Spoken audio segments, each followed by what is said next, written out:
Hallo maats en welkom terug by nog 'n episode van Wat wil Jesus ons leer. Vandag kyk ons nog steeds na die Israeliete se lang reis na die beloofde land.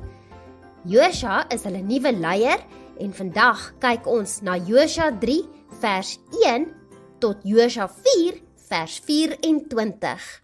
Nadat die Israeliete uit Egipte getrek het, het hulle nog 'n groot uitdaging gehad. Hulle moes die Jordaanrivier oorsteek om in die beloofde land te kon ingaan. Die rivier was vol water en dit het sterk gevloei. Dit was amper onmoontlik om oor te steek, maar God het 'n plan gehad. God het vir Josua gesê dat die priesters die ark van die verbond, wat God se teenwoordigheid verteenwoordig het, voor die mense moes dra. Die Israeliete moes agter die ark aanstap, maar nie te naby nie, sodat hulle kon sien waar God hulle lei. Toe die priesters met die ark in die rivier stap, het 'n wonderwerk gebeur. Die water het opgehou vloei en 'n pad van droë grond het verskyn. Al die Israeliete het veilig oor die Jordaanrivier gestap. Toe hulle almal aan die ander kant was, het Josua vir elke stam gesê om 'n klip uit die rivier te neem. Hulle het hierdie klippe opgestapel as 'n gedenkteken. Josua het gesê dat hierdie klippe daar sou wees om hulle en hulle kinders te herinner aan die groot dinge wat God vir hulle gedoen het. Maats, wat kan ons uit hierdie gedeelte leer? Hierdie verhaal leer ons dat niks vir God onmoontlik is nie.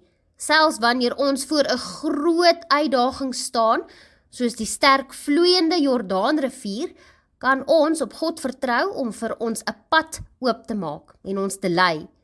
Ons leer ook hoe belangrik dit is om ons geloof en die wonderwerke wat God in ons lewens doen, met ander te deel. Die klippe wat die Israeliete opgestapel het, was daar om te vertel van God se krag en liefde vir toekomstige geslagte. Net so moet ons ook onthou om dankbaar te wees en die goeie dinge wat God vir ons doen, met ander te deel. Daar sy maats!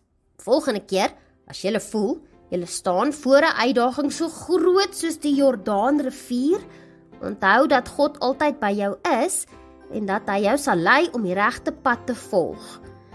Gaan dalk vanmiddag uit in die tuin en stapel 'n paar klippies op mekaar en sê dan vir God dankie vir alles wat hy in jou lewe al vir jou gedoen het.